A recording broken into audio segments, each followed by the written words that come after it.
Nice largemouth.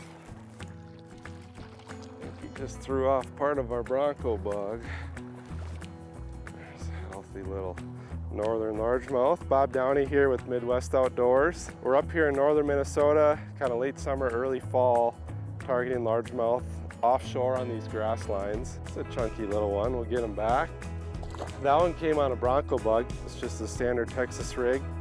It's a really great way to ply these weed edges. We're also throwing a Neko rig worm a little bit as well, but there's a Bronco Bug, just imitating bluegills for the most part, working down the weed edges and trying to pluck off some largemouth.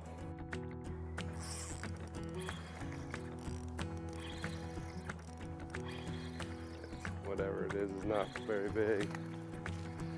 Just a little guy on the Neko. We'll get him back. There's a little group of them down there, and the Neko worm's a really good cleanup bait. So I like to start out a lot of times with a bait that's a little more aggressive, bigger profile, something like that Bronco Bug. And if they quit eating the Bronco Bug, but you know there's still some fish down there, this little worm, this is a janitor in the Crush City line,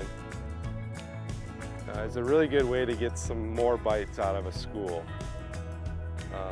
We're dealing with clear water here today, deep weed lines, and sometimes these fish can get conditioned to what you were throwing at them before. So a little finesse worm is a really good way to pick off some additional fish.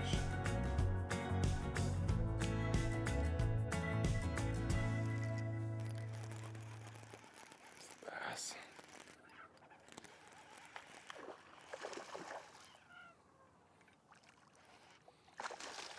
Largemouth on jig. Switched up to a jig with a little cleanup craw on the back there. It's another option you can throw on a grass line. There's a nice little largemouth there. That one was a little shallower, just up on a little area kind of with some isolated grass sticking up higher.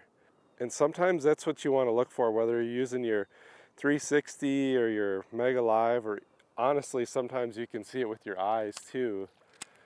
But you'll have an expansive flat of grass with, you know, it might stick up a foot off the bottom, then all of a sudden you'll get a clump of it that sticks up higher, almost reaches up to the surface. It's usually a different kind of grass, might be cabbage, might be coontail or milfoil.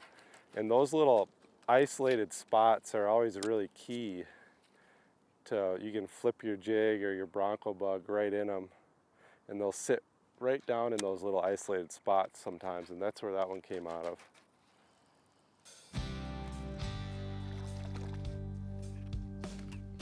Chunky one on the jig. Little largemouth. We got that one on the jig with the cleanup craw too, just off a little grass line.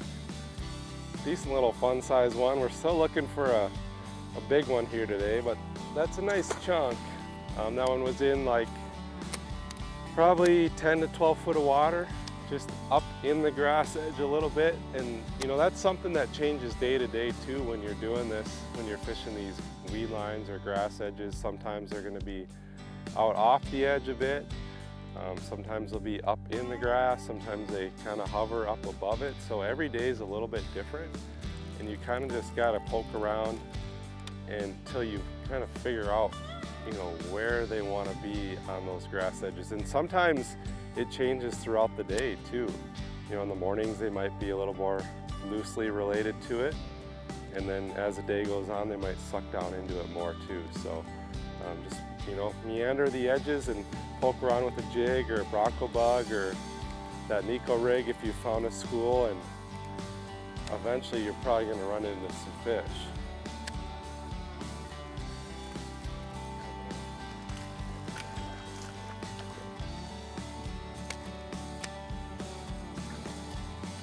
Bronco Bug fish. Chunk. That one was way out off the edge. I actually saw that one on Mega Live and I threw down to it and he happened to eat it. Just paying attention to electronics, which, you know, I realize we don't all have electronics, but if you do, that's something to always be paying attention to. That fish was kind of just floating down there off the edge, and threw down to it, and it ate it. But that's kind of the beauty of fishing a grass line like this. Like, you can certainly be efficient with electronics. You know, we talked about how we're using it to find little isolated clumps here and there, and that can help. But honestly, you can go down the edge with a traditional 2D sonar and just find your way with that 2D sonar and feel your way with your bait, and you can still catch a lot of fish doing that.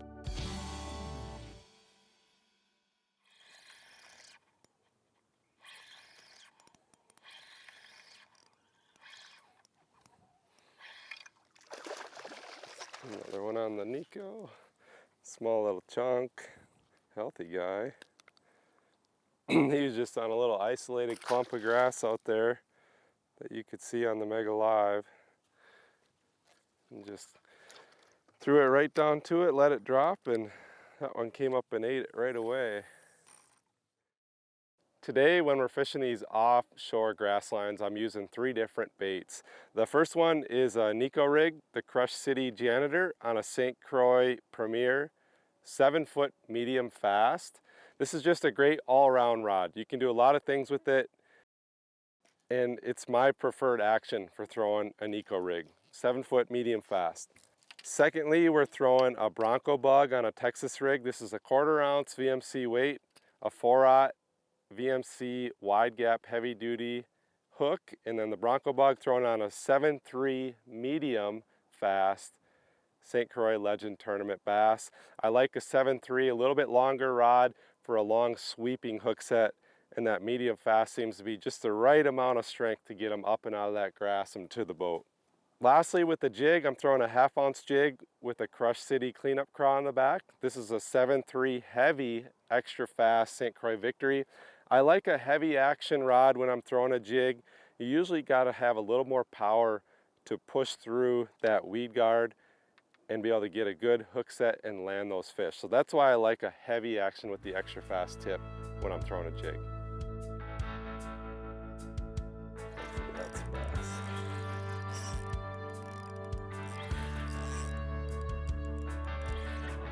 Nicer largemouth on the Neko.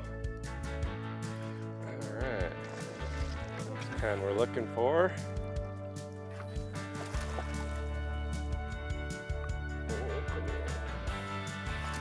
There we go. Beautiful fish on the Neko worm.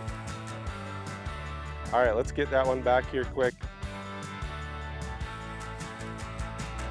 Finally got a decent one here out on a weed edge. That was a nice 3+ pounder. Happened to get it on the Janitor rigged Neko style.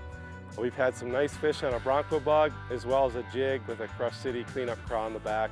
Just moseying along these weed edges here in northern Minnesota. It's a real great way to catch a bunch of largemouth in the summertime and early fall. This is Bob Downey, and we'll be right back with some more Midwest Outdoors.